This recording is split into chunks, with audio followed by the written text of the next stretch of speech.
Blackstar Network is here. Hold no punches! I'm real revolutionary right now. Support this man, Black Media. He makes sure that our stories are told. Thank thank you for being the voice of Black America, Roland. Stay black. I love y'all. All momentum we have now, we have to keep this going. The video looks phenomenal. See, there's a difference between Black Star Network and Black-owned media and something like CNN. You can't be Black-owned media and be scared. It's time to be smart. Bring your eyeballs home. You dig?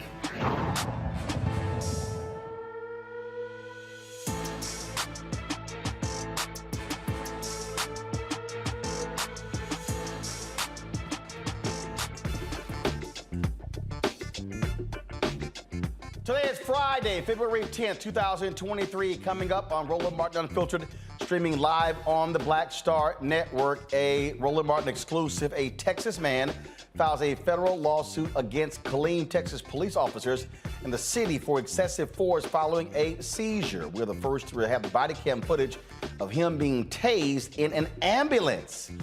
I'll talk to the man's attorney as she walks us through exactly what happened. Staying in Texas, Dr. Ruth J. Simmons, the president of Prairie View A&M University, resigns 4 months early. Why? A dispute with Texas A&M University System Chancellor John Sharp over hiring during the rest of Simmons' term as president. She releases a scathing letter. Wait until we read it for you. We'll also talk with the head of the Texas Legislative Black Caucus about this issue. A Black Louisiana council member says she's getting railroaded on voter fraud charges. Her attorney will explain how the council member was interrogated and brought before a judge to plead guilty within hours of a DA who was subject of a DOJ investigation in 2016. And in our Education Matters segment, a high school dropout overcame the odds and is now, with the help of his son, teaching others how to overcome wealth barriers with his financial Literacy Academy. Folks, it is time to bring the funk on Roland Martin Unfiltered on the Black Star Network. Let's go. He's got it. Whatever the biz, he's on it. Whatever it is, he's got the scoop, the fact, the find. And when it breaks, he's right on time and it's rolling. Best believe he's knowing. Putting it down from sports to news to politics. With entertainment just for kicks, he's rolling.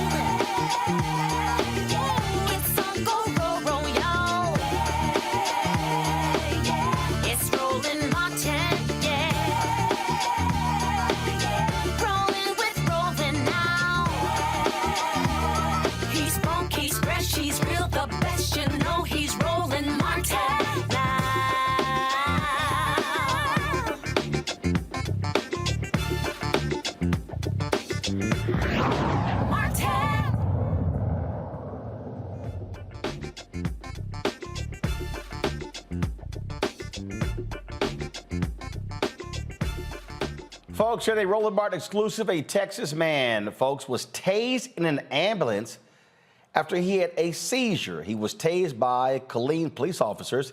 He has now filed a federal lawsuit against the 3 police officers, as well as the city, alleging that his civil rights were actually violated. Truman McCollum Jr. suffered a medical emergency at a Burger King parking lot, causing him to hit another vehicle. This took place on January 16, 2021. Now, he was not responsive when he was removed from his car. He is then taken to an ambulance. Now, this is exclusive body cam video provided to us by his attorneys, shows Truman being tased multiple times in the ambulance, and again when they moved him to the police car. Now, before we show you the video, we want to warn you because it could be triggering for you. This is the first time, again, that this has been actually shown. So let's play the video.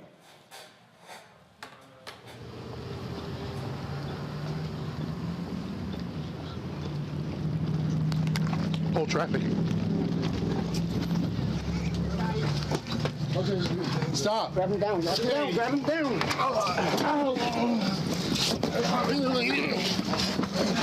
Get your taser. Get your taser. Stop being your taser. Here we go. Stop. Stop. Let me see your hands. Turn around. Turn around. Get on your stomach. Get on your stomach. Look at Joshua. Let's keep it. Stop. Stop.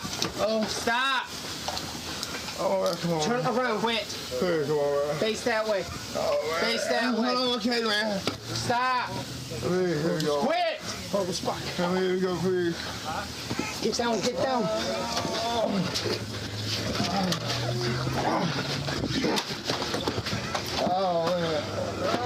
Still fighting.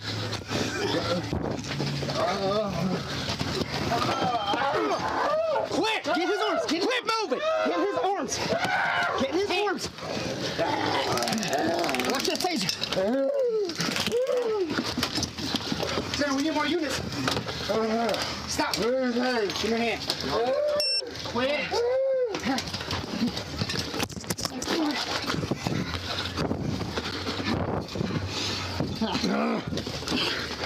You gonna get it again? Get one arm!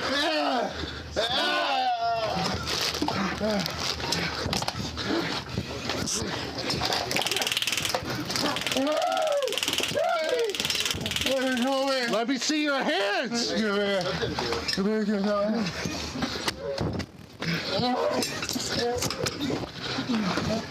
Quit moving! Quit moving! Hands are coming down. I don't want people to see. Stop! I got one! Quit! Get the other hand! Get the other hand! I can't! Sorry, quit!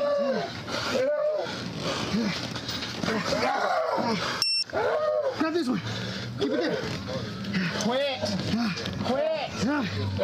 Stay still! Quit! At least double cuff him! At least double cuff him!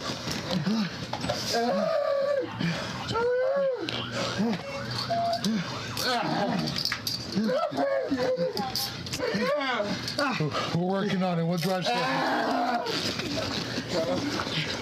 It doesn't matter how it gets put on.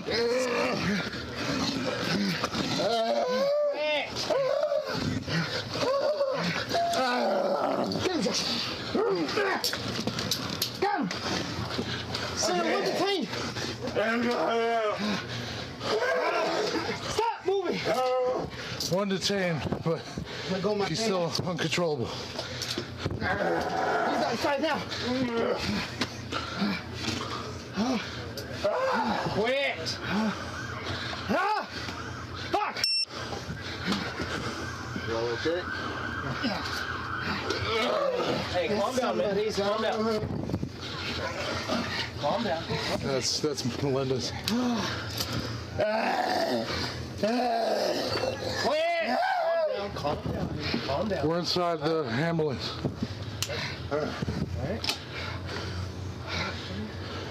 Chill. Breathe. It's okay, we can get him out of here. Hey, look, we're just trying to... Yeah, give us one. Hey. Quit. Get him out. Calm down. We're trying to bring you out. Quit. Watch his head. Watch his head. Hey, quit flinging yourself around, okay? We're trying to get you out of here. All right? Go ahead. One. Be careful. Be careful. One step at a time. One step at a time. Go around. Okay, I got it. You got it?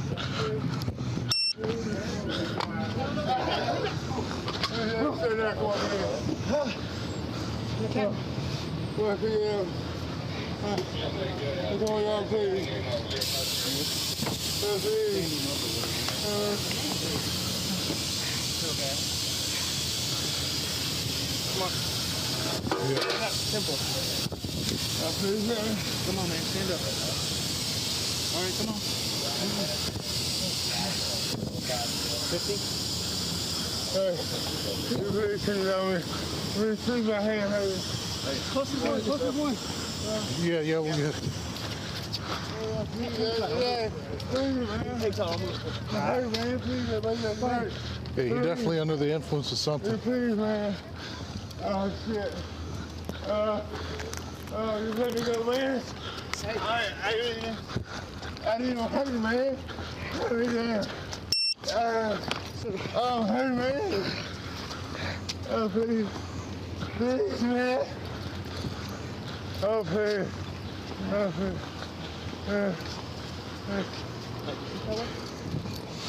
Get a pocket. You out there? Yeah. Okay, man, let me go, man. Stop. Oh, shit. Okay, man. Hey, stop. Stop. Oh, man. Listen to me. Listen to me. Just look forward and stop flailing around. Okay, you know. Hey, listen. Put me, please. Hey, listen. Please, put me in the head, man. We're not. Help, please. We're just trying to search you. Yeah. Okay? All right, bring him in. Yeah, we're good, Will you please, man? Will you please let me, Oh, use your legs. Cut it out. Use your legs. Stand up. Stand up, sir. Stand up. So we're going to the other side. Okay. Turn around, buddy. Yeah, easy. You're right. Can you please let me go, man?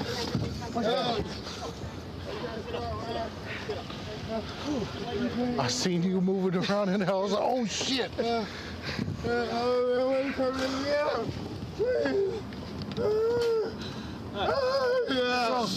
You taste my Okay, let me get myself out. You got me. Okay, let me out. Stop flailing. I tased you? Yes. What? Yeah. I'm like, ah! Oh, shit. Is the seatbelt on? Use the other. Almost.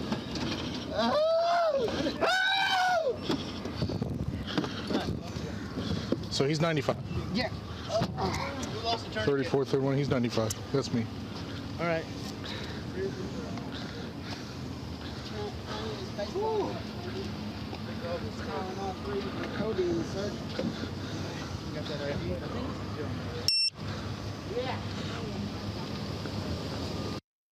Well, I certainly have lots of questions regarding this video. When we come back, we're going to talk with one of his attorneys, Rossi Williams, about this lawsuit and what we just witnessed.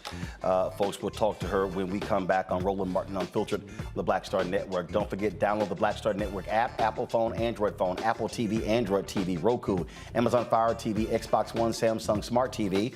Also, support us in what we do. Your dollars make it possible for us to cover the news every single day. Send check and money orders to P.O. Box 57196, Washington, D.C. 20037-0196. Cash App, $RM Unfiltered. PayPal, R Martin Unfiltered. Venmo is RM Unfiltered. Zelle, Roland at RolandSMartin.com. Roland at RolandMartinUnfiltered.com. Get a copy of my book, White Fear, How the Browning of America is Making White Folks Lose Their Minds, available at bookstores nationwide. You can also get it from Target, Books A Million. Download your copy on Audible or order through your favorite black bookstore. Also, don't forget, today is the last day to vote for us for the NAACP Image Awards. You literally have less than 3 hours.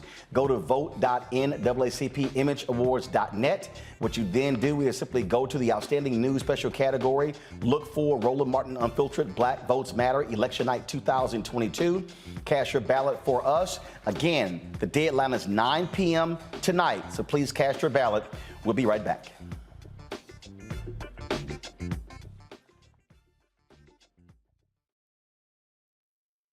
Black Star Network is here. Oh, no punch! I'm real revolutionary right now. Thank you for being the voice of Black America. All momentum we have now, we have to keep this going. The video looks phenomenal. See, this difference between Black Star Network and black-owned media and something like CNN. You can't be black-owned media and be scared. It's time to be smart. Bring your eyeballs home. You dig? 54th NAACP Image Awards is airing live on February 25th, honoring outstanding performances in film, television, theater, music, and literature. But this year, Roland Martin Unfiltered is nominated for Outstanding News or Information Series or Special.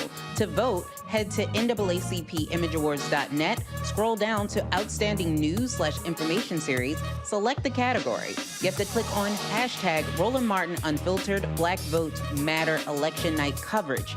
To submit your vote, you will need an email. Only one vote allowed per email. Voting ends on February 10th at 9 p.m. Vote today.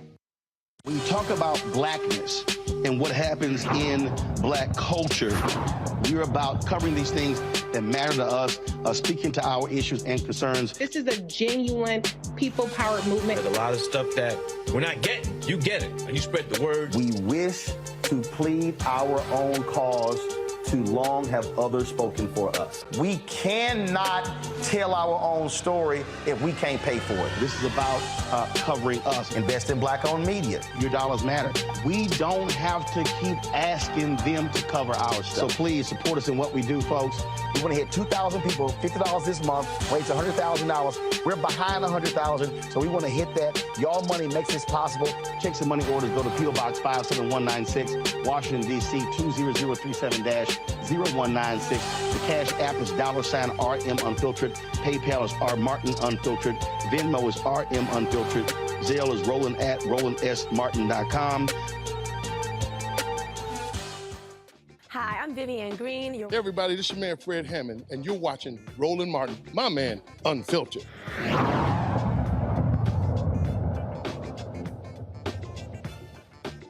All right, folks, let's talk about that video we just saw. A black man is suing the city of Killeen, Texas Police Department, plus 3 officers for being tased while he was in an ambulance. Rossi Williams is one of his attorneys, and glad to have her on the show. Rossi, I want to start with, so this is where I'm confused.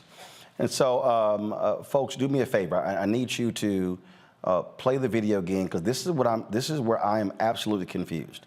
And I want y'all to play it from the beginning, and then I'm going to fast forward it. No, go ahead and play right now. So play it, because I need to understand. So your client is in the ambulance right now. Yes. Stop the video. Stop the video. Now, he is being attended to by paramedics, correct? Yes. All right, play the video, folks. Now, stop. I'm trying to understand, if he's being attended to by paramedics, why is he being stunned with the taser? Did the paramedics call for cops? Did they say that he was being unruly, that he would not sit still on the gurney? No, that's not the case at all. In this situation, Burger King employee witnessed Mr. McCollum experiencing a seizure in the drive-thru. Mr. McCollum pulled up, made his order at the Burger King window. He was clearly coherent to make the order, and then he experienced a seizure. So as you can see in the footage, when you first showed it, when the police and the first responders arrived, in response to the employee's call for medical assistance for a man experiencing a seizure, Truman was literally still unconscious because he'd suffered such a severe seizure. As a matter of fact, it's not even in dispute as to whether or not he was unconscious or incoherent, because even the officers themselves, throughout the body cam and later in their statements, made the statement that Truman was incoherent. He was unresponsive at that time to command or stimuli. Those are their exact words. And so there was no reason for the City of Killeen Police Department to have tased him, to have done anything to him. The first responders were there, and they'd taken him into the ambulance to receive the necessary treatment. That's why I just, again, okay, so they get a call, a medical emergency. Yes. Cops show up, ambulance shows up. Yes. He has a seizure. What the hell is the rationale for tasing somebody who has had a medical emergency and he's literally in the ambulance on the gurney being attended to by paramedics? There is none, Mr. Martin. And I do want to make sure I say it's such a privilege to be here with you on your show. I did not have that opportunity to say that, but I definitely believe in giving honor where honor is due. So there was no reason for them to do so. As a matter of fact, what I'd like for everyone who's watching or listening to do is to imagine that at the very moment right now, you are doing exactly what you are doing, and you are in your right mind, and you know what you are doing. then you experience a seizure, which renders you unconscious. This means that the last thing you recall is whatever you are doing right now. Then you gradually begin to awaken out of the seizure. But when you awaken and you're not even fully in your right mind yet, you are not in the place where you were right now when I ask you to imagine that you experienced a seizure. So for Mr. McCollum, the last place he knew himself to be was sitting behind the wheel of his car in the drive-through lane of a Burger King in Killeen, Texas. But when he began to gradually awaken, not still yet coherent, not still yet in his right mind, what he awakened to was being strapped down inside of a container, because remember, he's on the gurney looking upward, with police, first responders, people surrounding him, and he doesn't know what happened. And as you go through the footage, one thing you will notice is that not one of them told him initially why he was there. So he is still utterly confused. And someone saying, turn over. He's 6'3" inside that small place. He's trying to turn over, but he still doesn't know these are police. He still doesn't know what happened. He's trying to turn over, and that's when they start tasing him. They don't feel he's turning over fast enough. They don't feel he's following their commands, even though by their own admission, he's incoherent. He doesn't even know what's going on. And they tase him. And then again, they tase him. That's not enough for them. They tase him, Mr. Martin. And then again, they tase him. You can see at one point he's fallen off of the stretcher. He's on the floor of the ambulance, screaming, pleading, still not even knowing what's going on, hence the bewildered look in his eyes, and they tase him again. At one point, Officer Urena even readies his taser to deploy again, and they tase him again. In his back and all different parts of his body, they are tasing him. Right, because so if I have a seizure, I'm unconscious, then all of a sudden I'm coming to, my natural reaction is like, what in the hell is going on? Because again, I mean, in my life, I've blacked out twice. I've blacked out twice. Last time I was a child, playing football in the front yard, heads collided, and then got knocked unconscious. I can only imagine if I come to consciousness and I come to conscious, I'm coming back by virtue of a damn taser, I'm probably gonna be swinging and all of that.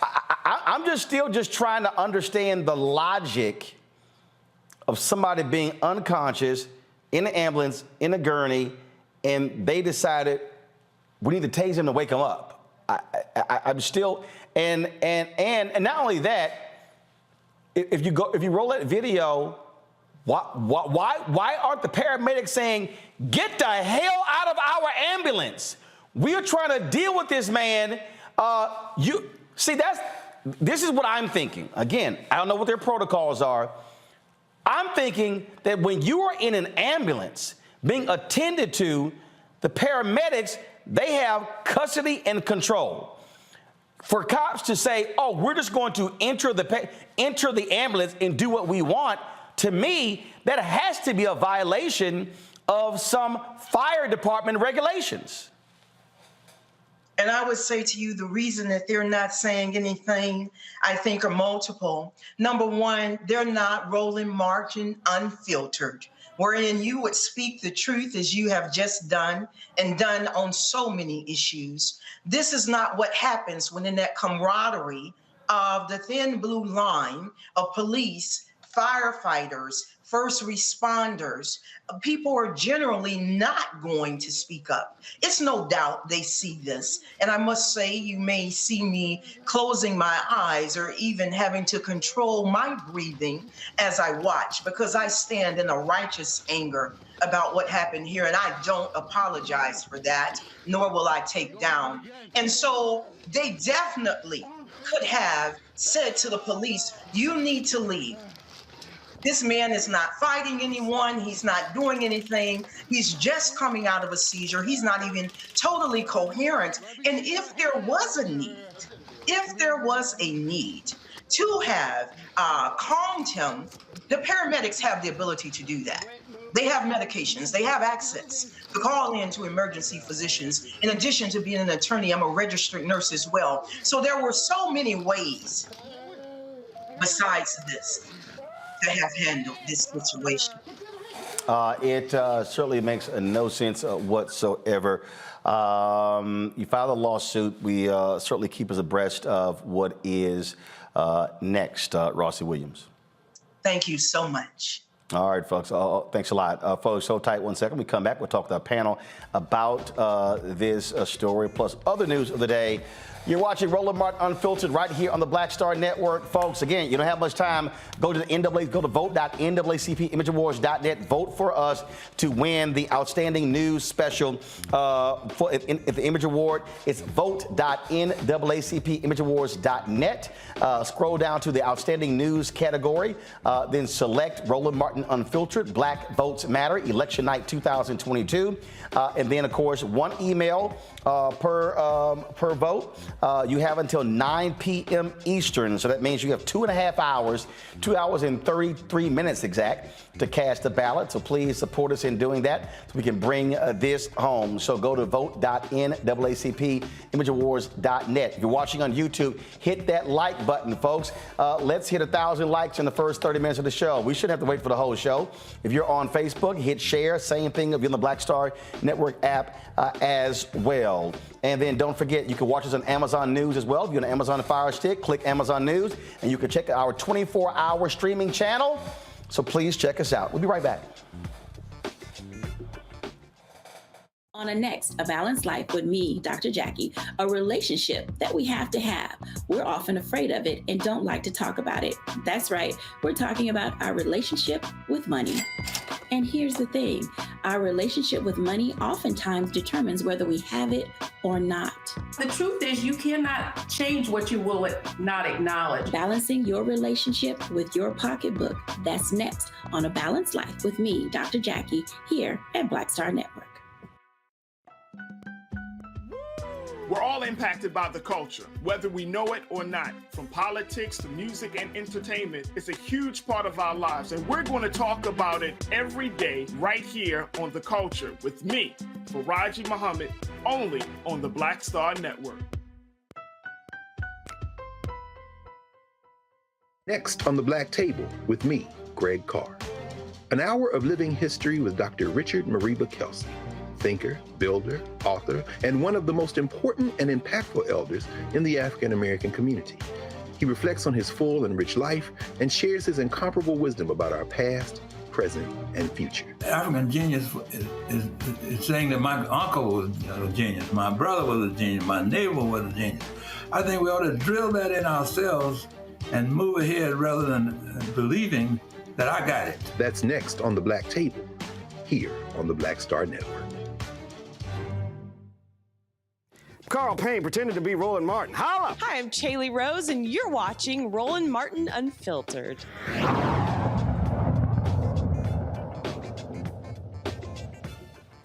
Let's welcome our Friday panel, Kelly Bethea, communications strategist, Michael Imhotep, host, the African History Network show, Matt Manning, civil rights attorney.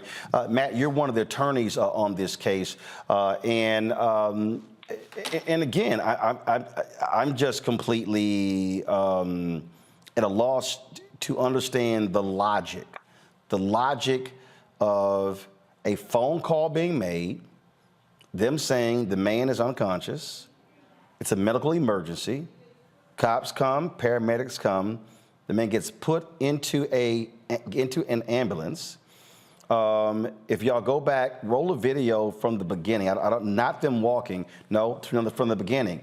No. So roll it to the video when he's actually in the car.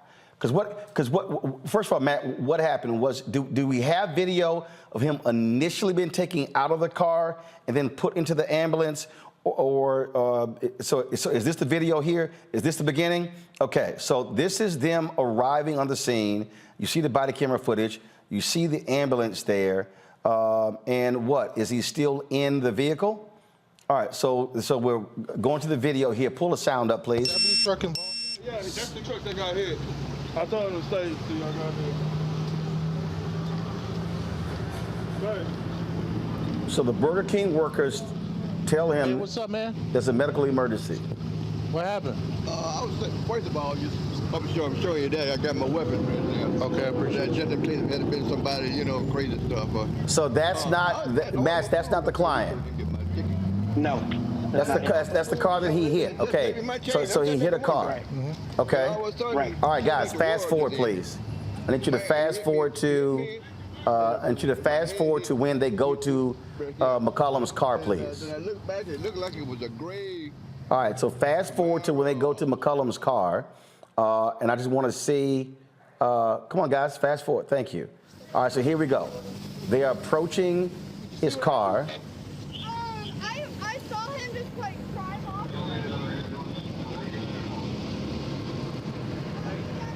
And so we see him in the car.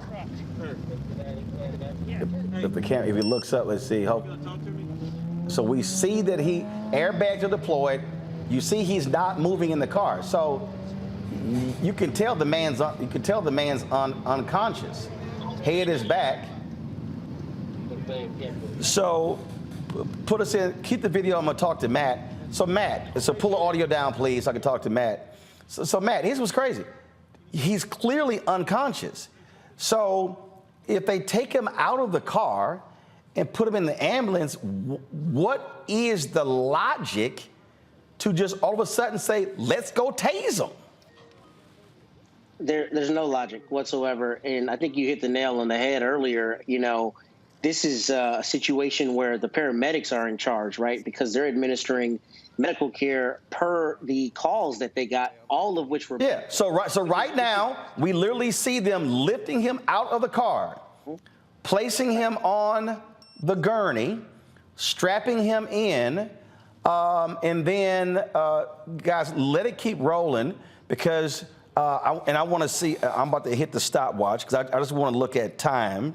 So stopwatch is on. So I want to see time that expires from when they go from here to, so he's sitting up. Is he? I can't tell if he's conscious or not. No, he looks like he's still unconscious.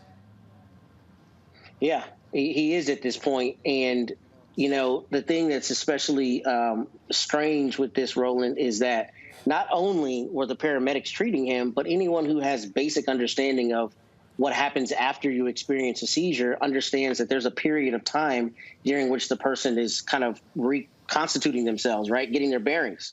So to tase him at this juncture makes literally no sense, particularly because it's obvious that he's out of it. He's unconscious. And you keep asking what the logic is. There is no logic here. What this is trigger happy cops, frankly. I mean, absolutely. Kelly, watching this, it goes to show you what African Americans have to deal with. This is a very clear and undeniable medical emergency. And to go from an medical emergency to somehow this guy is a massive threat, so therefore they have to stun him, is unbelievable. You're absolutely right. I pause because it is so angering to me to see yet another video like this. We have seen so many. I've been on your show for almost 4 years now, and it's at least once a month that we see a video where a Black person is being pretty much terrorized and or tortured by cops who do not understand that not only Black lives matter, but Black people are human, period. There's no reason why you see an unconscious black man and still see him as a threat to your profession and to your life, such that you need to tase him while he's not doing anything to you, because he literally cannot do anything. Who is, and Matt can probably talk about this, but did the tase, he was tased 6 times, from what you just said, did that not worsen his condition? Who's to say what the lasting effects of this will be? Why would you tase somebody who already went through a seizure, who is still, technically speaking, going through the seizure until he is medically diagnosed as being out of it?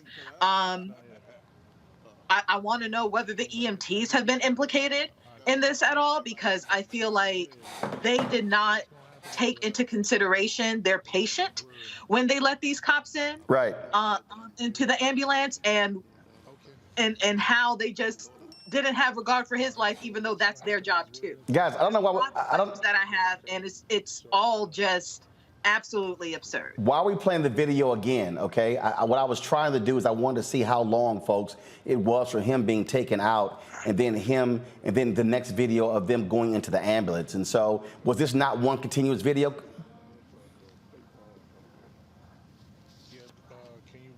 Okay, but so what? They went back to the guy's truck, got his information. Okay, all right. So what I need y'all to do is mark the video where they took him out. Mark that video, fast forward to when they actually, and then tell me how much time elapsed. No. Listen to me again. Go back to the point where they took him out of the car. Look at the timer and tell me what that time was. Fast forward to when they get into the ambulance, and then subtract. That tells you how much time it was. Then tell me what that time was. All right, Michael. Again, we see these cases. We see these things happen. Folk always like it. Like I did some conservative show the other day. They're like, oh, you guys are always being victims, because we get victimized. Fact of the matter is, I just don't understand. If you're unconscious, how are you a threat? Right. Black while being unconscious, I guess. I don't know. I'm reading this story. I saw the interview with the attorney, brilliant sister.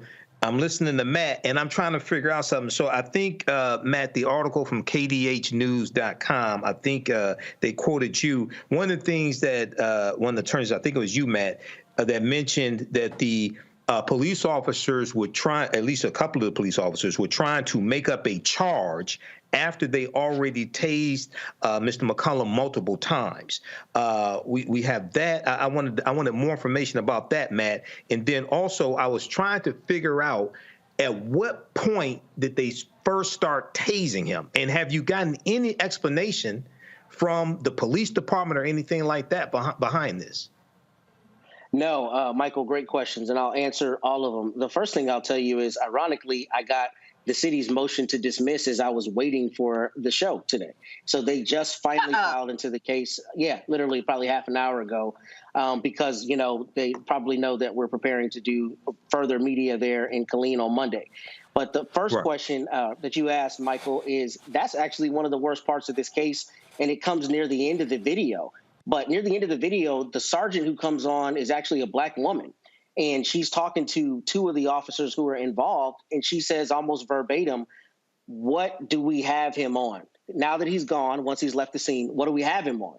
Because we got called out here for a medical charge, right? So what do we have him on? So then the officers start talking for probably 3 minutes plus about what they're going to charge him with. And they're trying to determine, should we charge him with resisting arrest? Should we charge him with, another offense, DWI? And one of the officers who's been sued as well says you can't charge him for resisting because you can't say that he was coherent enough to recognize you were the police. Oh, wow. So they themselves recognized he wasn't coherent. And that's in the video. That's not us reaching out. That's in the video. So on the video, you hear them discussing this, but here's the other deal. You haven't determined what happened to him. Right. So again, if you're the cops, because this actually happened, this was 3 years ago. I'm in D.C. and I'm on the freeway, and there's this guy, and he is driving on, he's weaving in traffic, it's all traffic, and he is driving along the median. And what happened was he literally starts ramming into other cars, and he's scraping like 10, 20 cars. And I'm like, what the hell is going on? What happened the next day? The next day, I see on the news, there was a medical emergency. I think he was either suffering a heart attack, a stroke, or same thing, a seizure. And this guy was driving. And so I went, oh, that explains what I actually saw. So if you're a cop and you arrive there, you haven't run a breathalyzer, so you can't say he was drunk. You don't have any toxicology report. You can't say he was high. The man is unconscious. So you probably gotta wait till the paramedics ascertain, first of all, stabilize him. First of all, let's get him awake, stabilize him, run tests to then understand what was going on, and that will determine what it was like, they were like, yo, can we find a reason to tag his ass? They were. And if I can add a few things that are particularly important for your analysis, Roland, a couple things. So they're telling me it was 3 minutes and 30 seconds from him being taken out of the ambulance to the point where they started tasing him. 3.5 minutes. So the paramedics only had 3.5 minutes with this guy, and he's still unconscious. Go ahead. And what you see is the first officer, Urena, who was doing the actual tasing, you see him enter the ambulance, but you don't see my client in any way being combative, attacking anybody, doing anything that would justify. Guys, roll a video back. Roll a video back to see him enter. Go ahead, Matt. You don't see anything at all that justifies any use of force, let alone something as high on the spectrum of force as a tasing, number one. But beyond that, they did, in fact, charge him with criminal offenses. And they, didn't do that right. I'm going to handle his criminal defense, and that's going to be voracious because they didn't do their job correctly under Texas law. So here, right here, Matt. Hit play, guys. This is the cops. Turn the audio up, please. Full traffic. Okay, stop. Grab him down. Grab him down. All right, so you hear something about stop. Have you ascertained anything that the paramedics were yelling for the guys? Turn the audio down. Well, the paramedics were yelling for the cops. Hey, we need your help. No, I have not yet. My understanding is the officer who is on the other side of the taser, the one with the baseball cap, called Urena to come and try to help subdue him. But what you don't ever see and what you never hear is any indication whatsoever that he was hurting anyone, combative, aggressive in any way. So it's almost like they are trying to require him to receive medical treatment. And obviously, as you know, he's able of his own volition to refuse medical treatment. But beyond that, they are not able to use force where force is not justified. Any kind of force, let alone less lethal force like a taser. But not only did they tase him in the ambulance, Roland, they also tased him in the car. So as you see, the lawsuit alleges all of the times you can clearly see the taser. But it's my understanding he was tased even more times. And without saying too much, there are objective third parties who received him and made contact with him after this ordeal who were irate. Not only to the extent of they thought that this is the kind of thing that the city of Killeen does all the time, but also that what happened to him objectively is just indefensible and without any kind of justification. So I think what you should really show is the end of the video so you can see the police trying to get together to come up with a charge. And now he's facing a misdemeanor criminal charge when he had a medical issue. And by the way, during the time that the police are trying to figure out what's going on, the Burger King people are the people who called 911 to begin with. But one of the managers comes out and shows one of the officers the actual video where they saw him have the seizure. And he says almost verbatim, see, you can see him twitching in the car. He had a seizure.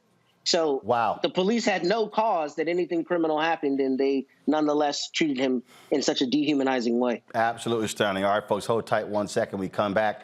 We're going to talk about Prairie View A&M University. Dr. Ruth Simmons, one of the top university professors, university presidents in America, announces she is leaving at the end of the month in a dispute with the Texas A&M Chancellor, John Sharp. Wait until we read for you her letter that she sent out. We'll also talk with the head of the Black Caucus in Texas about this as well. You're watching Roland Martin Unfiltered right here on the Black Star Network. Hi, I'm Dr. Jackie Hood Martin, and I have a question for you. Ever feel as if your life is teetering and the weight and pressure of the world is consistently on your shoulders? Well, let me tell you, living a balanced life isn't easy. Join me each Tuesday on Black Star Network for a Balanced Life with Dr. Jackie. We'll laugh together, cry together, pull ourselves together, and cheer each other on. So join me for new shows each Tuesday on Black Star Network, A Balanced Life with Dr. Jackie.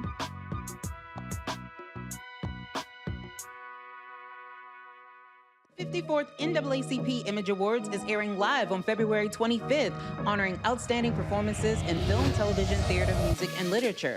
But this year, Roland Martin Unfiltered is nominated for Outstanding News or Information Series or Special. To vote, head to NAACPImageAwards.net, scroll down to Outstanding News/Information Series, select the category. You have to click on hashtag Roland Martin Unfiltered Black Votes Matter Election Night Coverage. To submit your vote, you will need an email. Only one vote allowed per email. Voting ends on February 10th at 9 p.m. Vote today. Black Star Network is here. Oh, no punch! I'm real revolutionary right now. Thank you for being the voice of Black America. All momentum we have now, we have to keep this going. The video looks phenomenal. See, there's a difference between Black Star Network and Black-owned media and something like CNN. You can't be Black-owned media and be scared. It's time to be smart. Bring your eyeballs home. You dig? Hi, I'm Teresa Griffin. Hi, my name is LaToya Luckett, and you're watching Roland Martin Unfiltered.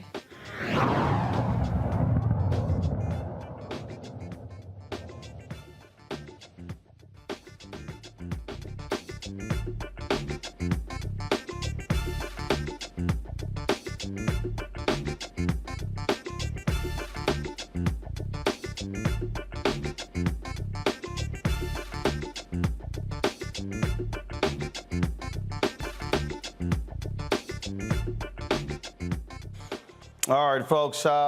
Today I got this letter that was made public from Dr. Ruth Simmons. She is the president of Prairie View A&M University, one of the most esteemed university presidents in America. She was the president, of course, of 2 Ivy League colleges. She took over at Prairie View, surprising many folks. And she really brought a lot there, the amount of resources, the level of professionalism. I mean, you name it, everyone from students, faculty, staff, alumni had talked about the amazing job that she has done. One of the things that Dr. Simmons talked about is she wanted, and she spoke at an HBCU conference where she wanted, she expressed how she wanted HBCUs to properly make the transition from one president to the next in terms of how you leave and how you actually provide for a university. And so she announced last year that she was stepping down. And I remember when she did so, and even that initial announcement, I was like, something's not quite right here. In terms of with the announcement, I said, I wonder if she's really leaving because she wants to leave. But so that was the case, and so she laid out the timetable for how she was going to leave. The Texas A&M University system, the Board of Regents, announced a new president. She was going to be leaving at the end of May. Well, today she released a letter saying that she will be leaving at the end of February. Pull up the graphic, please, and I want you to listen to what Dr. Simmons says. She said, to the Prairie View A&M University community, it is with great sadness that I write to inform you that I will leave my position as president of Prairie View A&M University at the end of February. No one is more surprised than I by this premature end to my tenure. Indeed, I had counted on working assiduously to assure the success of my successor by completing in full and as ably as I can my responsibilities as president. However, I was informed recently that I could only continue as president with limited presidential authority. My immediate response was that I could not and would not agree to being president in name only. No enduring good can arise from subservice to low standards and expectations. Having been through 2 previous presidential transitions at leading institutions, I'm aware of how such an important moment in the life of a university must be conducted with utmost attention to continuing the work unfailingly and with the highest standards. When I agreed almost 6 years ago to become president of Prairie View, I promised that I would be all in from the moment I commenced my role until the moment I stepped down. I believe that promise to be inviolable. I cannot now become a leader accepting lowered expectations. I will continue to speak out for high standards and just decisions on behalf of the university and other HBCUs. I will support the efforts of faculty, staff, and students who seek the best for themselves and their university. We must not be held hostage to how others choose to see us or treat us, but instead continue to chart our own path, demonstrating the pride, commitment, and integrity that defines us. I now say to you all what I have said to graduating students in years past. Work hard to achieve at the highest level, be strong in your convictions, insist on being treated with the fairness you deserve, and continue always to seek justice. With immense gratitude for your support and friendship, Ruth J. Simmons. Now, John Sharp, who is the chancellor of the Texas A&M University system, he released his own statement in response to her letter. Please pull that up. This is what he said. He said, when presidents in the Texas A&M University system announce they are leaving, they cannot hire senior staff or deans except on an interim basis so that the new president can choose the leadership team he or she will be working with during their term. This decade-long policy applies to all of our presidents. It should be noted that we afforded the same courtesy to Dr. Simmons when George Wright announced his retirement as president of Prairie View A&M University. We simply believe new presidents should be able to choose their top staff. As an example, Mike Young announced his retirement over a year before he left Texas A&M University, and he could not hire a dean or top staff except on an interim basis. That allowed the new president, Kathy Banks, to fill those slots. I informed Dr. Simmons that we will not make exceptions to this policy, and she chose to resign. I am sorry she chose this path, but I am forever grateful for her service at Prairie View A&M University and look forward to even greater things in the future. Dr. Tamika LeGrand will assume her duties as president on June 1st, as previously planned. That is Chancellor John Sharp. Joining us right now is Representative Jarvis Johnson. He, is, of course, leads the Texas Black Caucus there. Representative Johnson, glad to have you. So, Dr. Ruth Simmons is no joke. This is not a woman who suffers lapses of judgment, if you will. This is a woman who served as the president of Brown University, Ivy League University, for 11 years. She also later became the president of Smith College, called one of the Seven Sisters, the largest women's college in the United States. And so she is one of the top leaders. Is John Sharp trying to convince me that she's saying, I need to do what my predecessor couldn't do, what other presidents couldn't do? Is there something else going on here? But of course, this is dog whistling for what they always do. They have the greatest president. And by the way, thank you, Roland, for always doing what you do. And I want to make something clear. I'm on the executive board of the Texas Legislative Black Caucus as the treasurer, so I want to make sure that I'm clear about that. But you're the former chair, so gotcha. I got you. Okay, go ahead. But when you look at what Dr. Simmons has been to not only Prairie View A&M, but to universities across this country, she's done a phenomenal job. And when you have someone with this pedigree and with this background, you let her go out on her own terms. And the fact that even today, this is not a day that has or a moment or time that has passed her by, she is still viable. She is still bringing tens of millions of dollars to the university. She is still raising the academic standards at Prairie View to be told, hey, thank you for your time, move on. While all the while she has said she wanted to make sure that the next president that comes in, that there is a smooth transition so that they understand, that they don't lose the progress that was made. I guess this is what, and again, look, I know John Sharp. I'm a Texas A&M graduate. I called him. He didn't call me back. I sent word from some other people for him to call me because I need to understand this. I simply cannot believe that Dr. Ruth Simmons would say, I need to do what my predecessor couldn't do. I need to do what other university folks couldn't do. I'm not buying that. If knowing who she is, and look, I was just with her in November. November 14th was my birthday. I flew to Houston. She had a dinner in honor of Chris Tucker, and it was a great dinner. And sitting there at her table, listening to her talk about the vision, how she conducted herself. This is not a woman who is just going to pop off and just fire off. No, this is someone who carries herself with a high degree of dignity. I'm just not believing, she wanted just to hire deans and hire top staff, knowing full well a new president was coming in when the same thing happened with her. I'm gonna go to a break. I want you to answer on the flip side. So, I've been calling around. We tried to get some Prairie View A&M Alumni Association on.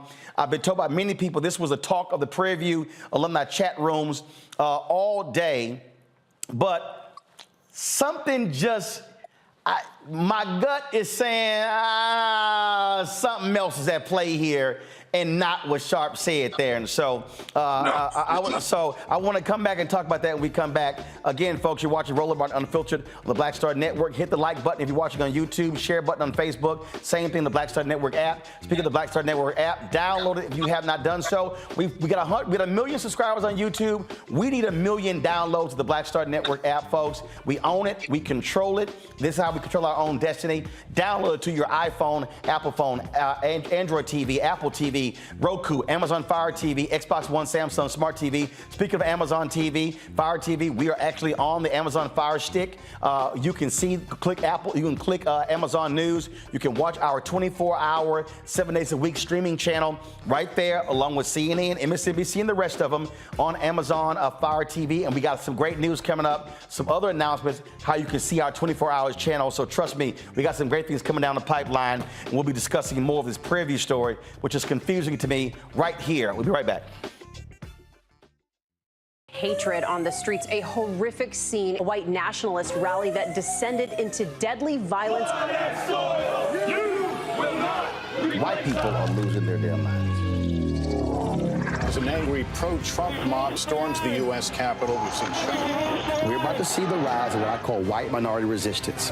We have seen white folks in this country who simply cannot tolerate black folks voting. I think what we're seeing is the inevitable result of violent denial. This is part of American history. Every time that people of color have made progress, whether real or symbolic, there has been what Carol Anderson at Emory University calls white rage as a backlash. This is the rise of the Proud Boys and the Boogaloo Boys. America, there's going to be more of this. Here's all the Proud Boys, guys. This country is getting increasingly racist in its behaviors and its attitudes because of the fear of white people. The fear that they're taking our jobs, they're taking our resources, they're taking our women. This is white fear.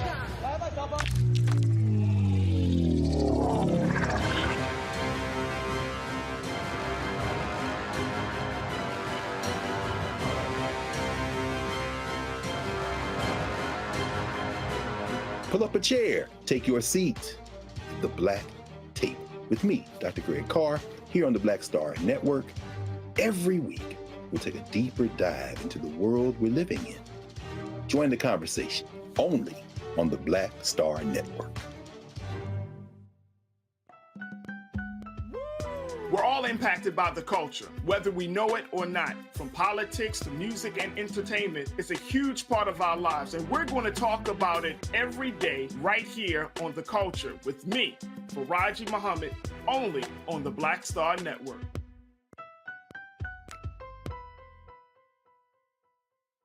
What's up, y'all? I'm Will Packer. I'm Chrisette Michelle. Hi, I'm Chaley Rose, and you're watching Roland Martin Unfiltered.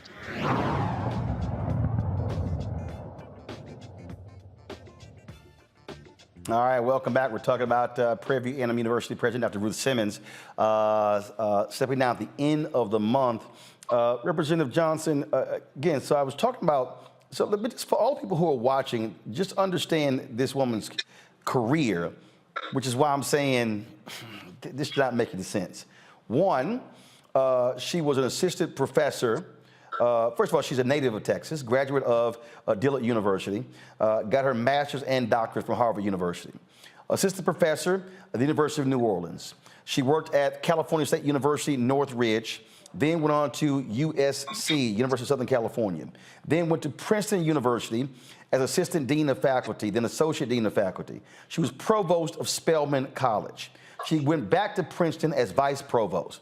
She became president of Smith College and led the university for 6 years from 1995 to 2001. Then she became the president and the first African-American woman to lead an Ivy League school when she took over Brown University, serving there again for 11 years. Led a $1.4 billion initiative, the largest in the university's history, again, hailed as one of the top university presidents in America.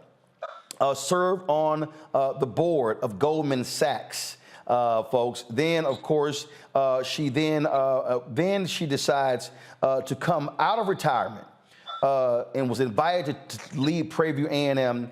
And again, she took over as an interim president on July 1st, 2017, and became the president. And her goal was to raise this HBCU to be not one of the top HBCUs, one of the top countries. That, Representative Johnson, is what is bothersome, because she talked about the proper transition from leader to leader, and she laid out how it should be done. Clearly, the Texas A&M Chancellor had a different idea. It ain't bothersome. You know better than I do, just like we see it all the time. This is that black magic that Dr. Simmons has put in place, that they didn't think this woman, who does have a pedigree, would come out of retirement and then do the miraculous, wonderful thing that she did at the university. And then when she says, look, I'm going to go ahead and step down. And by the way, I've had a multitude of conversations with Dr. Simmons over the years as we talked about getting more money for the university, as we talked about increasing research dollars, so forth and so on, because I'm a member of appropriations and on Article 3 that deals with education. And so she did such a wonderful job that it seems like people got intimidated. They got intimidated by the very nature of what they always tell us to do. Pull yourself up by your own bootstraps. And so here it is that this Houston woman, this hometown woman, came back home, then went to Prairie View and did a phenomenal job. And then they said, well, wait a minute. We didn't expect you to start competing with A&M. We didn't think you would start competing against the big universities. We just wanted you to stay in your lane. And so through that transition to move from president to emeritus, but to make sure that the transition is easy for the new president to keep the progress, they said, no, we don't want that. We don't want that. You just need to go ahead and leave it up for the new president to handle her business and do it as she sees fit.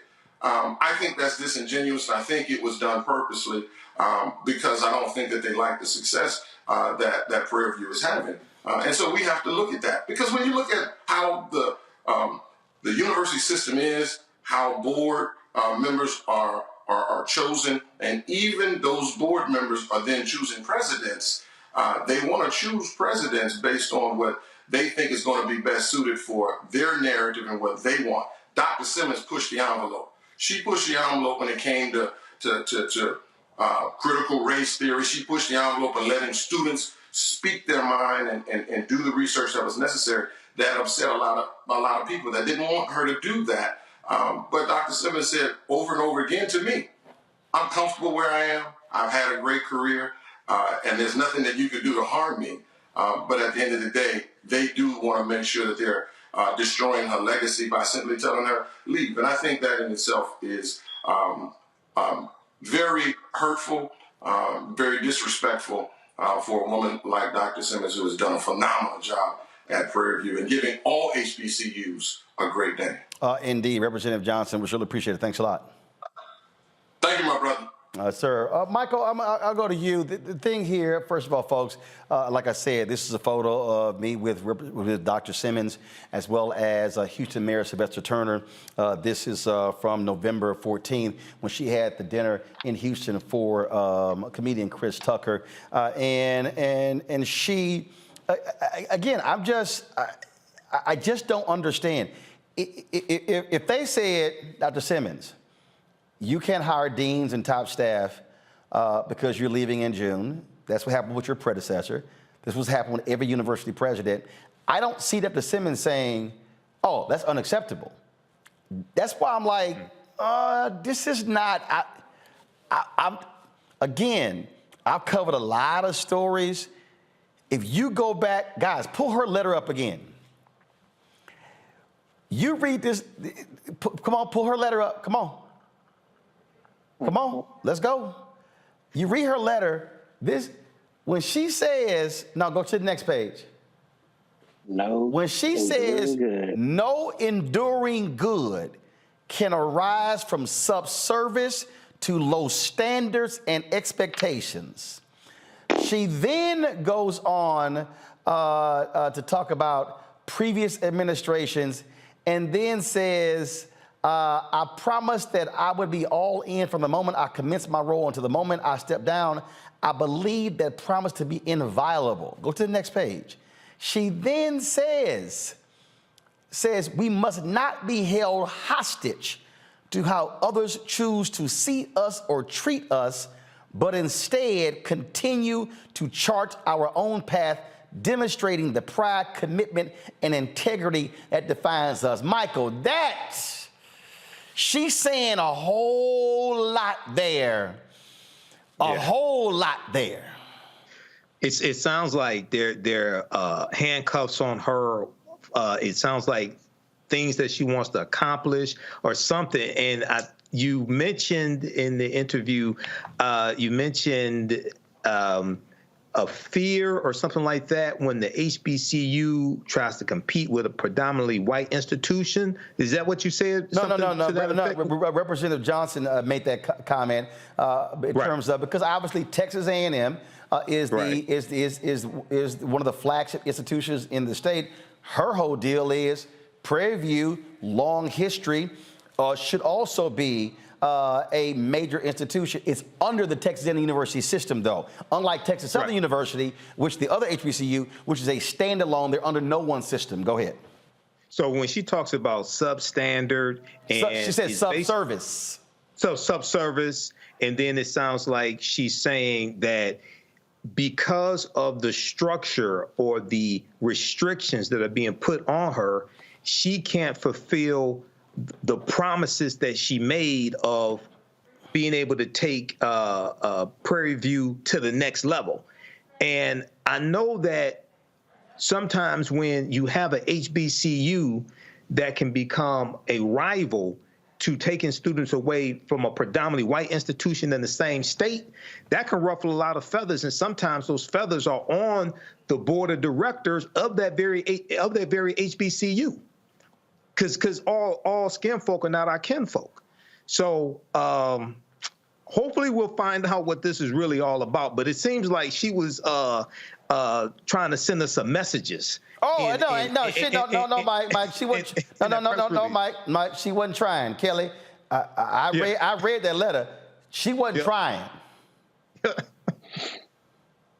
No, I thought you were going to say something else. But no, you're like, I was just like, ooh, this is a kind of letter where it's like, if you're going to go out, this is definitely like the framework or the blueprint for whoever's coming in next to have a glimpse as to what she had to endure. But what I wanted to point out beyond the very thinly veiled racism that is, we don't want Prairie View to be better than anything else that is white in Texas. Like you said in your entire presentation of her, this is a very accomplished Black woman.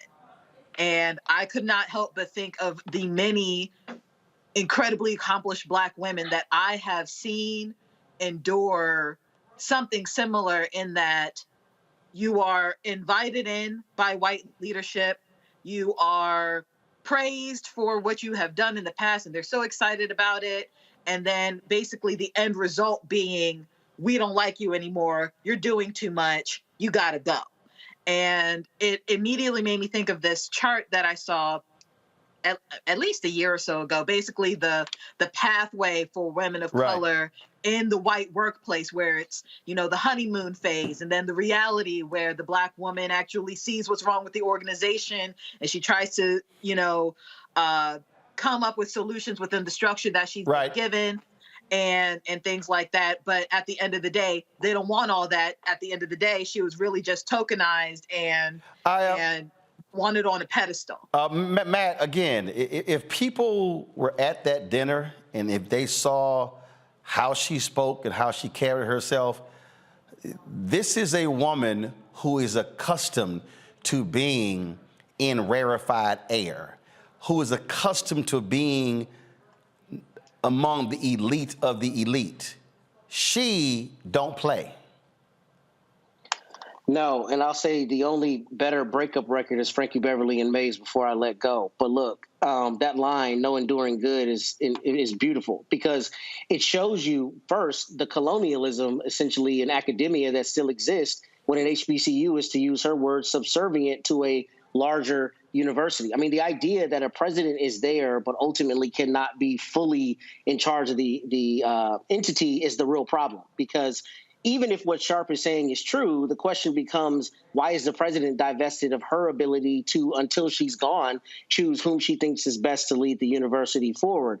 But also, to your point, I mean, has been an administrator at some of the best institutions in the country. So I cannot imagine it's as one-dimensional an issue as she wanted to hire people as she was on her way out. It doesn't even make sense that it would be that simple. It's more kind of to what Kelly and Michael said, the idea that, you know, here she is exceeding expectations. And to that point, we had a story on your show maybe 6 months ago about FAMU and how FAMU was getting grief from, I guess, the state of Florida system or whatever systems on top for too many students coming in. So they had a financial issue there, kind of to Michael's point, the idea that Tennessee State. I thought it was FAMU that we discussed it in the context, but maybe you're correct. I'm sorry. North Carolina A&T got fined because they had more students came in over the state cap. Go ahead. Correct. And I'm sorry, I said the wrong university. But the principle is still the idea that the system is not happy with the idea that the HBCU is punching way out of its weight class and not staying in its place. And, you know, the idea, if you read her letter, what she said pretty clearly is, I will not remain somewhere where we're subservient to low standards, but also where I cannot be the president the way I told you I would be president until I left. So the idea that she's divested of her ability to choose really calls into question why that structure still exists in a system this way, and whether the same structure is being, you know, enforced as it relates to those who are leading PWIs. Pull up her letter again real quick. Go to the next page. Okay, got it. Okay, first of all, folk, I need y'all to properly read the letter, because you made a mistake in her letter. She did not say subservice. Thank you for getting text message. Go to my iPad, please. She said subservience. So that was a screw up on our part. Please don't do that again, folks. Quote it right. Subservience is what she said.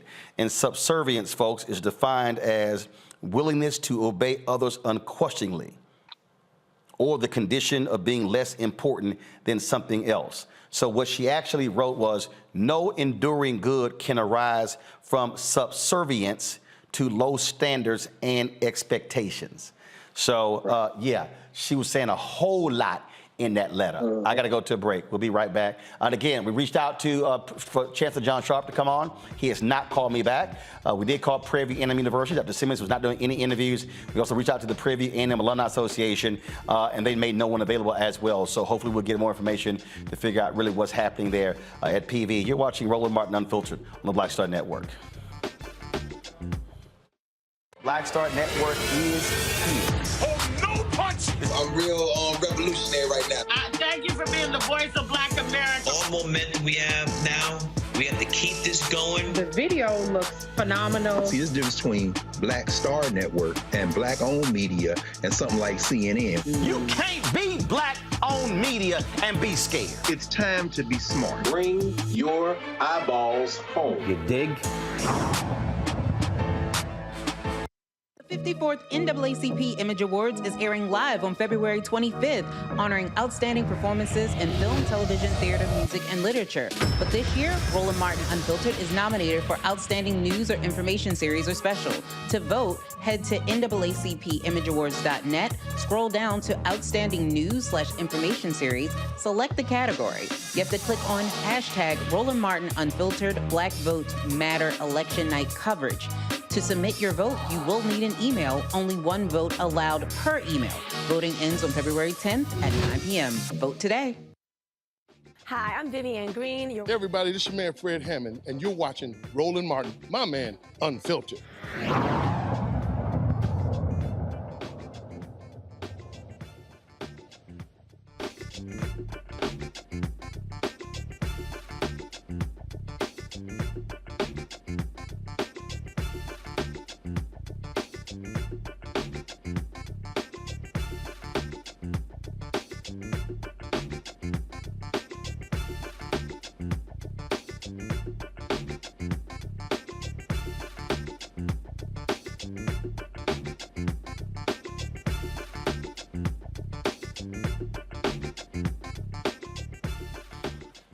Folks, a Louisiana councilwoman has been indicted for voter fraud. She says she is innocent of these charges. Vile Platte City Councilwoman Christina Sam went to the DA office of Trent Brignac in November to report being harassed by the relative of her political opponent. She was then called back to the DA's office on November 17th, thinking she's going to be questioned about her complaint. Instead, she was interrogated for more than 4 hours and falsely accused, she says, of registering voters in her district and did not live within the district. She says she was told the only way she could get out of jail that day was by accepting a guilty plea. So she initially took a plea bargain to voter fraud. At this point, Sam has not been indicted on any charges. Sam was indicted last week after her attorney tried to get the DA to recuse from the case. This is the same DA who was investigated in 2016 by the DOJ.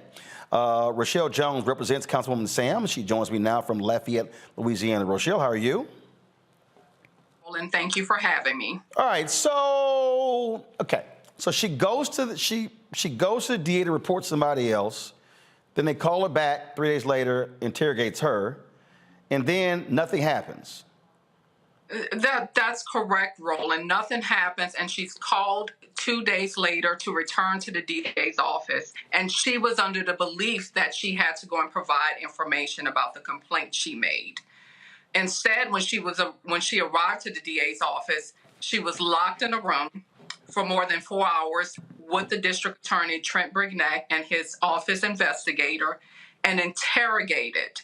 She was not allowed to leave, and she was told unless she pled guilty to the crime that day and resigned her seat from the city council, she would be arrested and sent to jail. So that's what happened for more than 4 hours. My client describes her experience with the district attorney as being tormented by him. During his 4 hours, she even had to use the restroom, and he followed her to the restroom and waited outside the door while she used the restroom so that she would not leave. So the experience was not only one of torment, but also of humiliation for her. And this is a public official in that parish. Okay, so so explain the indictment and how that just arises. So we filed a motion to recuse the district attorney back in December of 2022, and the judge set it for a hearing on February 6th. So literally 5 days before the judge sets a hearing to recuse the district attorney, he summons a secret, out of the blue grand jury proceeding and obtains an indictment. But Roland, as the saying goes, a grand jury can indict a ham sandwich. The district attorney's office has sole control over a grand jury proceedings. We are not allowed to present evidence or witnesses or dispute any of the charges.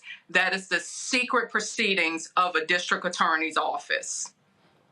And so we go from you need to plead to all of a sudden now she's indicted. Yes, and Roland, I have to go back to the November 17th date. So in a span of 4 hours, she's interrogated, forced to plead guilty to a crime that she did not commit, by the way. She's brought before a judge after 5:30 p.m. when everyone has left the courthouse. And the district attorney asked the judge to take up her plea. He also, before that, approaches multiple public defenders and begs them to go on the public court record and act as if they have been this lady's attorney so that the plea deal could look legitimate. All of the public defenders refused to sign the plea form or participate in the proceeding. One of the public defenders even said that the district attorney became visibly angry with him because he refused to stand in on the court record as her attorney. And the district attorney did not tell him my client was a public official and that she was being charged with voter fraud. So what's next?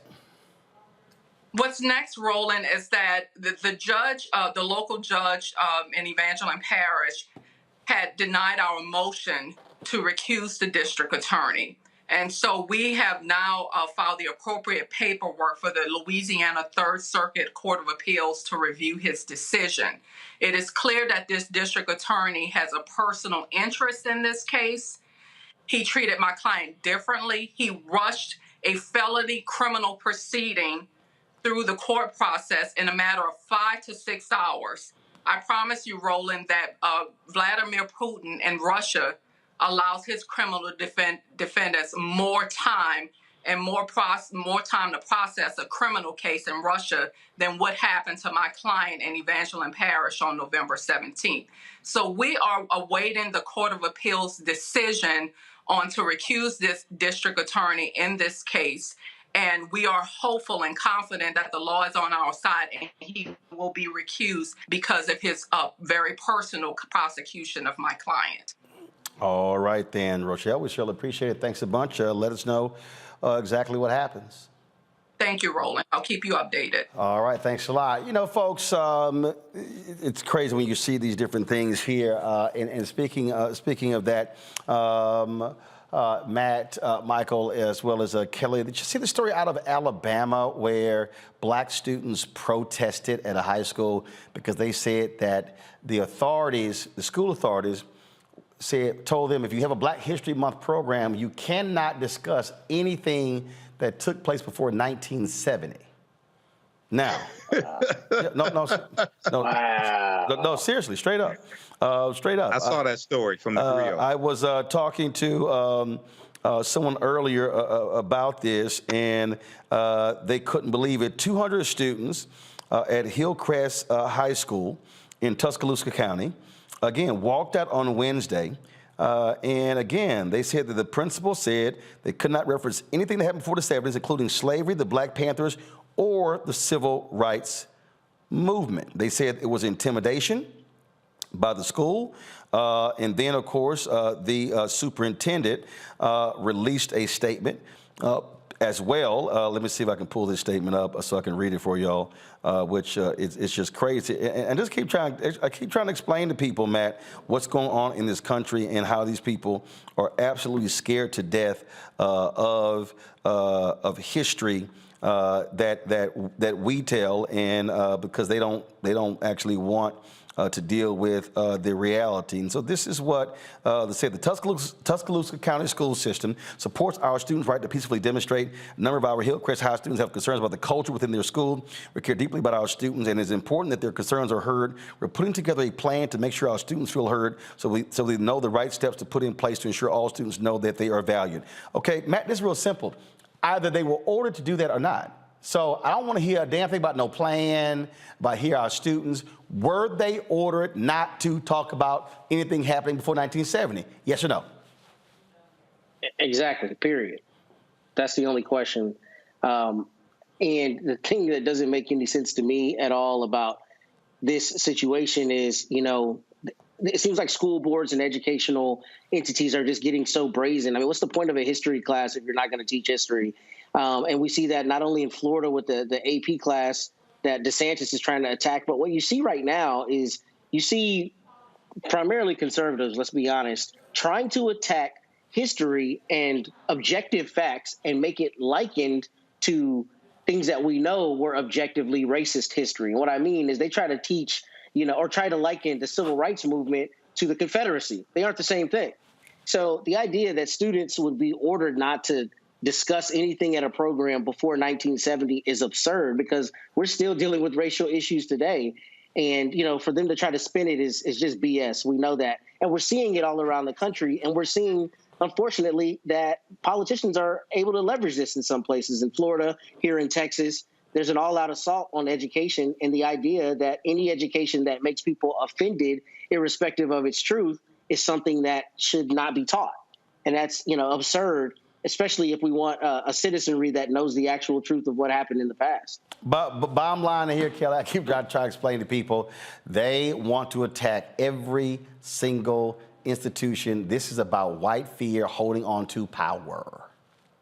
It really is, but it also, in a ironic way, is kind of funny in them thinking that Black history ended after 1970.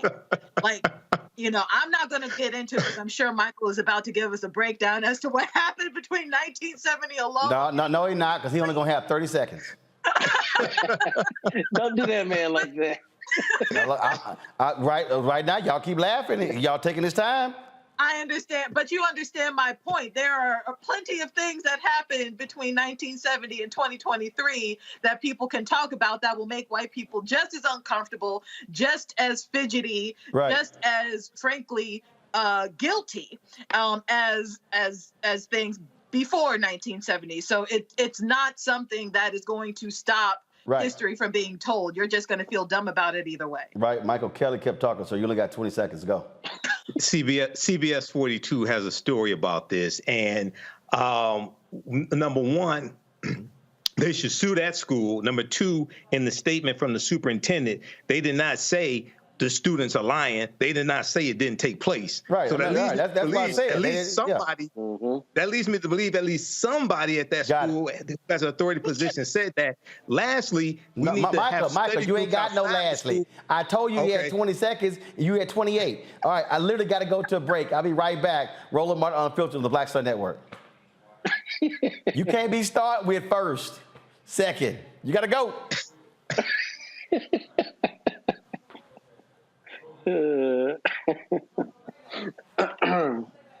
Shows that Doc, tell why'd you hit it? I said as black men, and then they paint these monolithic portraits of us. They think that they're being painted by white people, and I got to tell you, there are a whole bunch of black folk that are the creators, the head writers, the directors of all of these shows, and that are still painting us as monoliths. The people don't really want to have this conversation. No, they don't.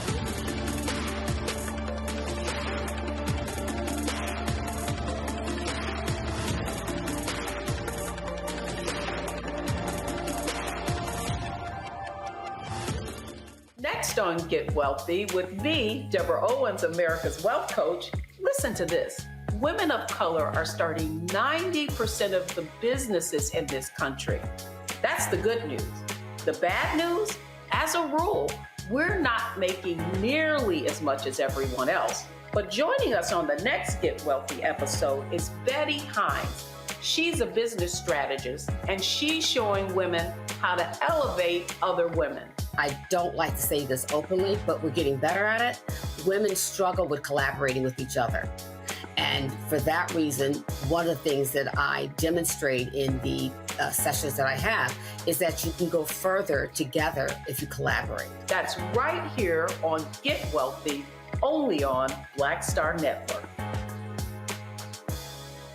Hey, I'm Deion Cole from Blackish. Hey everybody, this is your man Fred Hammond, and you're watching Roland Martin, my man, Unfiltered.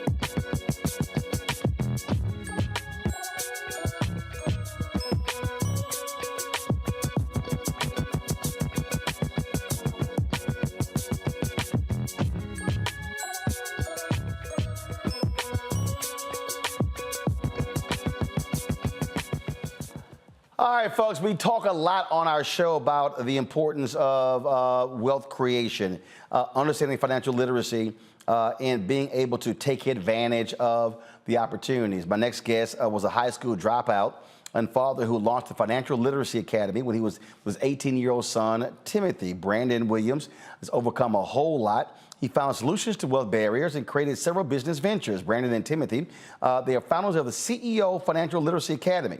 And they join us right now. I'm glad to have both of you here. So first, so explain this academy. Exactly what is it? Okay. The academy was created to get back in the community and help the community, the youth, break the financial curse in the community. And what I meant by that is, you mentioned I dropped out of high school in the 11th grade. That was important because I didn't have any resources. And the reason we created the Financial Literacy Academy is because when your parents don't know the rules to money and they don't have any higher understanding about money, credit, finance, where do you go? And oftentimes I used to look to the street, the guy with the answers on the street. And we brought this Financial Literacy Academy back so the kids wouldn't fall prey to the guys on the street that they thought had the answers. Right. So what exactly is the academy? What do y'all actually do? Okay, so it's a financial literacy and entrepreneurship academy. So we teach the youth. No. Follow me here. When I say academy, is it an actual school? Is it a series of classes? Exactly what's the academy? Okay, so the academy is ran through after-school programs. We partner with a national organization by the name of OIC. And it's a job training and entrepreneurship development academy. So we partner with about 5 schools, and we're in these schools in the after-school programs teaching the entrepreneurship component as well as the financial literacy. How many schools? Finance. How many schools? We're in 5 schools right now, 3 of them that are active. Where? Carroll City, in Miami-Dade County, in Miami, Florida. Gotcha. And so how many students are you actually teaching? We have about 85 students right now in the classes. And that's not including the other 2 high schools that will come on mid-year. Gotcha. Questions for my panel. Michael, you're first. Hey, guys, look, this is great. I saw this article from blacknews.com. Just talk about some of the success story. I have a background in teaching entrepreneurship. Just talk about 1 or 2 of your biggest success stories with the financial literacy program. Okay. Well, I think my biggest success story was with my son. He was like the model student to it all. I mean, coming out of the background and not having the knowledge, it was like a dark road for me. So for him, everything I had learned from my experience of working in banking at a local credit union here by the name of Space Coast Credit Union, I was a loan officer there. So I got a chance to ask people of different backgrounds, different races, and people of all different financial classes I used to get the chance to pick their brain and see what they were doing differently than my mom and dad. So the things that I picked up that they were doing that my mom and dad didn't know to do, I started with my son, which was looking outside of regular 9 to 5 to earn income. And that found us into entrepreneurship. So I started working with my son at the age of 16. We started building him a business around his gifts, his talents of what he wanted to do at that time. And we started to working on the business credit as well as his personal credit by getting him added as an authorized user to a few of our credit cards. So when he graduated high school, he graduated with a 700 credit score, ready to approach the world the right way. Right. Excellent. Excellent. Great job. Kelly. Hi. Well, you kind of answered a little bit of my question in exactly how did you learn yourself, but out of what you learned that you now bestow upon your other students, what is outside of entrepreneurship, of course, what is the best piece of advice or singular advice that you received that you still teach to others? Okay. Well, in advice, one of the things that I've learned over time that I've gained, that I got from my mentor, that was a story. And I always lead with my students with this story because in my house it was similar. So they gave me the story about the flies in a jar. And they pretty much said the flies in a jar. When the flies had kids, they did this experiment for a whole generation. The flies had a lid on the jar. So over time, once they took the lid off, the flies never attempted to fly above the lid. And even when those flies had kids, the kids never attempted to raise above the bar, the imaginary ceiling that was there when their parents were younger. So I always, the piece of advice I go into giving the kids that I teach, that oftentimes if something that you want is not visible in your home, you always have to know how to seek the resources to allow you to raise your lid so you can achieve more.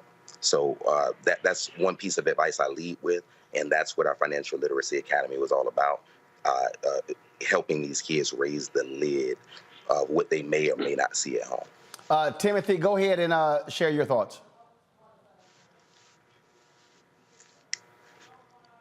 Is Timothy there? Can you hear me? I can hear you now for some reason. Go ahead. Just talk your thoughts about the academy. Oh, for sure. Could you reiterate the question? Yeah, just share your thoughts about the academy and its importance.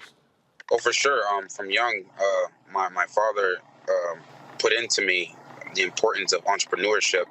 So, when I was in high school, around the 9th grade, I started selling candy and chips and different things. And at that point, I was making around $1,500 a month just going to school, back and forth to school. So I would even if I sold out every day, but if I didn't sell out on my 20-minute walk from school to home, I would sell out the rest because of all of the traffic.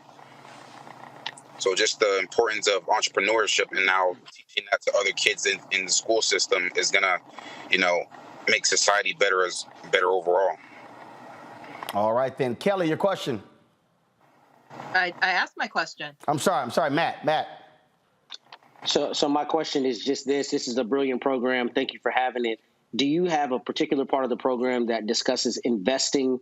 And the reason I ask is because in our community in particular, I find that people are afraid of investment, afraid of the stock market. Do you have a component that helps people familiarize themselves with it? Yes, sir. And that's such a great question. One of the things that when I was actually working with Timothy, two of the things he did from the moment he turned 18, one of them, he got his 215 license, which is his life, health, and annuities. So he's a financial planner. He helps people understand the rules of money. And he also got his security guard license, where at 18, he carries he's an armed guard, making about $25 an hour starting directly out of high school, in addition to his entrepreneur pursuits. So those things in the financial area, Timothy and I do seminars all the time, teaching people how to properly grow, protect, and save their money.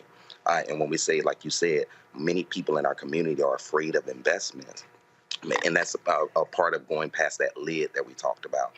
So oftentimes we're always in our community teaching people how to protect what matters most. So I'm a real estate broker by trade. I have my real estate broker's license. Timothy has his financial service license. So in the real estate arena, we oftentimes see our people lose their property, oftentimes without wills, without trust, without anything that maintains all of the hard sweat equity that they put in over time. So in the community, we work with people in the community, not only to get them licensed, insured, health insurance, life insurance, mortgage protection. And if you ever heard of that concept of becoming your own bank, Timothy and I teach that concept through what they call the whole life infinite banking strategy.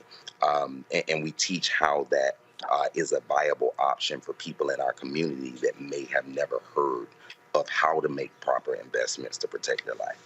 All right, then. If folks want to get more information and look into something like that in their city, where should they go?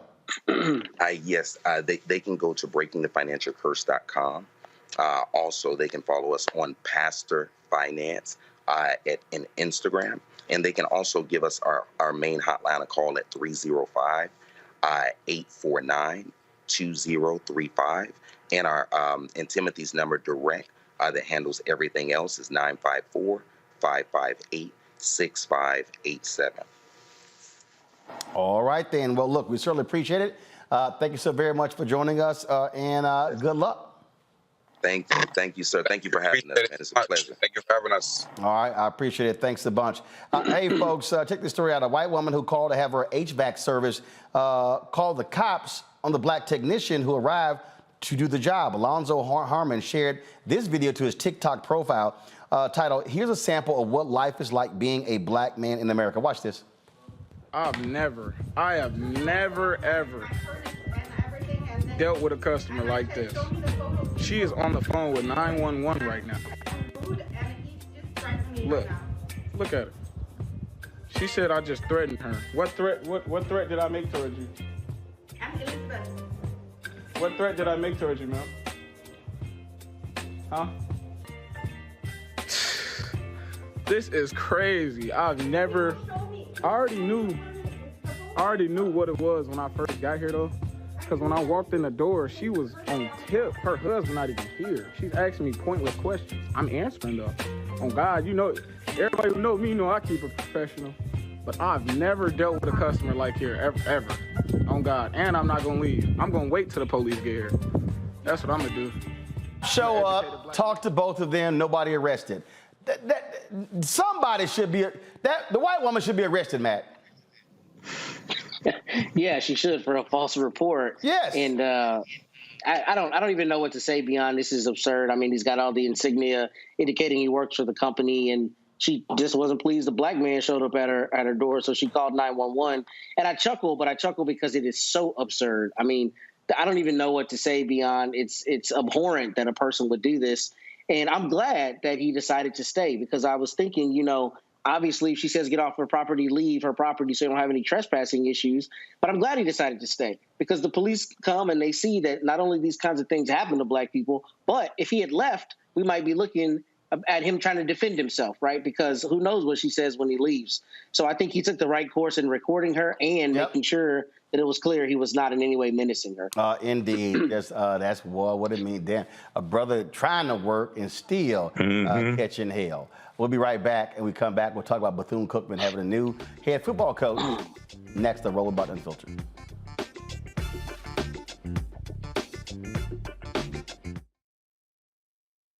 On a next, A Balanced Life with me, Dr. Jackie, a relationship that we have to have. We're often afraid of it and don't like to talk about it. That's right, we're talking about our relationship with money. And here's the thing, our relationship with money oftentimes determines whether we have it or not. The truth is you cannot change what you will not acknowledge. Balancing your relationship with your pocketbook. That's next on A Balanced Life with me, Dr. Jackie, here at Black Star Network.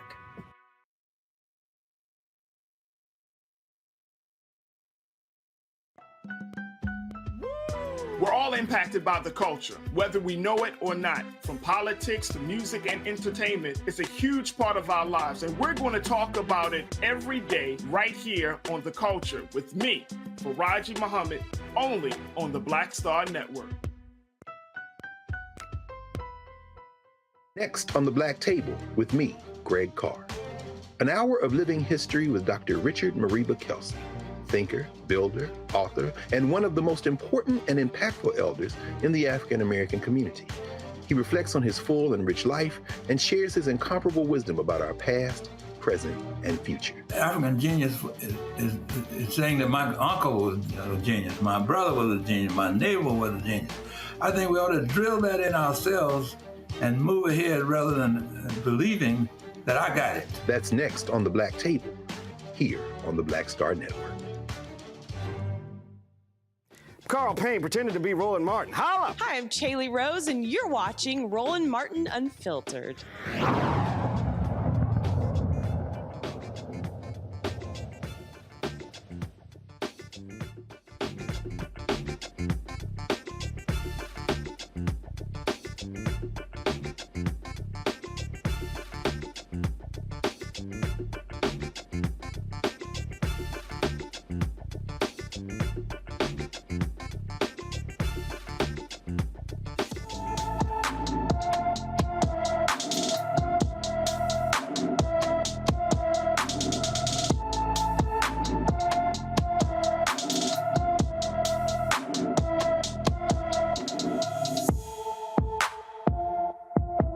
James Zaccoli has been missing from Casa Grande, Arizona since January 29th.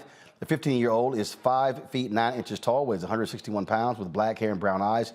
Anyone with information about James Zaccoli should call the Casa Grande, Arizona Police Department at 520-421-8700, 520-421-8700. Folks, Bethune-Cookman has a new head football coach after all the drama. They announced they were going to hire Ed Reed, but then, of course, they rescinded the hiring of Ed Reed. Now, on Wednesday, they announced Raymond Woody Jr. as their new head coach. As many of you know, I played football here at Bethune-Cookman in the early 90s and graduated in 1996 as an academic and football All-American. During college, I met my wonderful wife, Stephanie, of 23 years here. We have 3 amazing kids. Ray the third, which is he's at Cal Berkeley, just graduated. And Alana, my daughter, she's a freshman at University of Central Florida. And then Caden Woody, he's an 8th grader. He decided to stay home and play in his basketball championship game. It feels so good to be home. I want to start by thanking President Dr. Drake and Athletic Director Reggie Thiz and the rest of the BCU administration for this opportunity. Over the years, I have held numerous coaching positions from the high school level to Division I institutions under Willie Taggart and have established amazing relationships throughout the state and across the country. As the next head football coach, I will have a strong focus on creating a winning culture, the academic, personal, and professional development of our players, recruiting the best and brightest from the state of Florida and from around the country, and enhancing our engagement with you all and the members of our university community. Now, in the first 30 days, I will examine and feel our staff individually equally committed to both on and off the field. Then I will meet with all the players individually and get an opportunity to know a little bit more about them as well as them knowing a little bit more about me. Next, team up with the athletics department, including academic, student development, marketing, facilities, and all departments that support us. We will discuss how we can collaborate to strengthen our football program and partnerships. Also, partner with the university community, including senior stakeholders, donors, boosters, alumni, the student body, and the university faculty and staff. I recognize that those relationships are vitally important.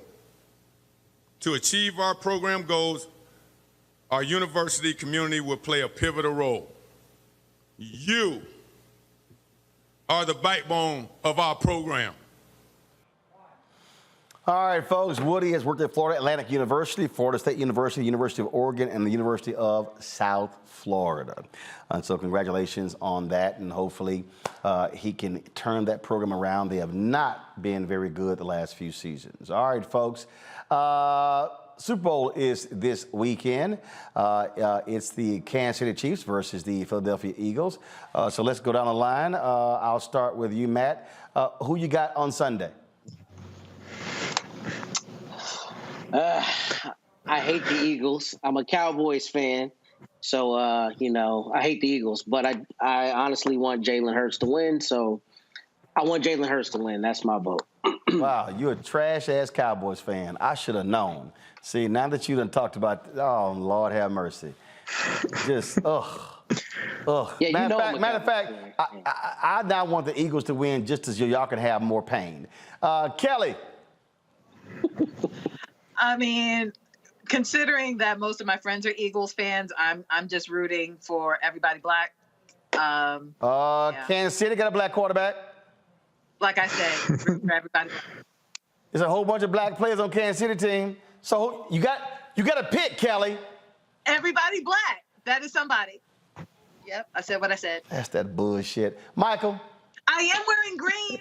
So, Michael. So, Roland, I haven't watched the NFL game since Colin Kaepernick left the league in 2017. You ain't watched I don't watch the Super Bowl. You ain't watched the NFL game. I'm not watching the You ain't watched the NFL game because y'all got an amateur football team in Detroit. Oh, man. And that doesn't help, but that wouldn't call. If they were winning, I still wouldn't watch the NFL. I'm not watching the halftime show. And exactly what I predicted back in 2019 when the NFL co-opted Jay-Z is exactly what's going to happen this Sunday. Remember, at first Jay-Z told the top acts, don't perform for the Super Bowl because of Colin Kaepernick's protest. I said when they co-opted Jay-Z, that was to go do a backdoor to Colin Kaepernick to go get the top acts, and who they have performing? Rihanna. I was correct. I would not be watching That's the game. That's who I'm rooting for. I'm rooting for Rihanna. Is she performing against somebody? She's at the game. I'm rooting for Rihanna. Oh, my goodness. All right, y'all. First of all, I think the Eagles are going to win. They got a much stronger defense. Patrick Mahomes has a high ankle sprain. He's not going to be as mobile as he wants to be. So I have the Eagles winning the Super Bowl. And unlike Stephen A., I love Beyonce. I love Rihanna. I think Rihanna's going to put on a great show. And so looking forward to that. Probably will. Folks, I got to go. Tomorrow, I'm going to be in Virginia Beach. Looking forward to speaking tomorrow. Give me 1 second real quick. I'm going to be giving the keynote speech at the Chesapeake Pearls Foundation. And so looking forward to that. And then, of course, I will not be here on Monday because I will be speaking live at Claflin University at 6 p.m. Eastern. And so Robert Patillo is going to be hosting. Do this here. Make sure that punk-ass Deontay is not a guest on Monday's show. Deontay Johnson, that's right. He needs to go to see a dentist before he comes back. After we knocked his teeth out last time with his craziness. But he's probably somewhere in witness protection with Philip. J. Philip Clay. Philip somewhere in Plainfield, because you know damn well he ain't nobody in Indianapolis ever seen Philip. Nobody. But we put his ass in witness protection, y'all. He done protected his tweets, his Instagram posts. That boy done move out of the country. All right, y'all. That's it. Again, Claflin, I'll see y'all on Monday. AK's in Virginia Beach. I'll see y'all tomorrow. I'm flying out literally in 2.5 hours. And so I got to go. Y'all know how we do it. We end the show. Michael, Kelly, Matt, I appreciate it. Cowboys, hashtag hate Cowboys. Deal with it, Matt. I got to go. Holla!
Black Star Network is here. Hold no punches. I'm real revolutionary right now. Support this man, Black Media. He makes sure that our stories are told. Thank you for being the voice of Black America, Roland. Stay black. I love y'all. All momentum we have now, we have to keep this going. The video looks phenomenal. See, this difference between Black Star Network and Black-owned media and something like CNN. You can't be Black-owned media and be scared. It's time to be smart. Bring your eyeballs home. You dig? Pull up a chair. Take your seat. The Black Tape with me, Dr. Greg Carr, here on the Black Star Network. Every week, we'll take a deeper dive into the world we're living in. Join the conversation only on the Black Star Network. Hi, I'm Dr. Jackie Hood Martin, and I have a question for you. Ever feel as if your life is teetering and waiting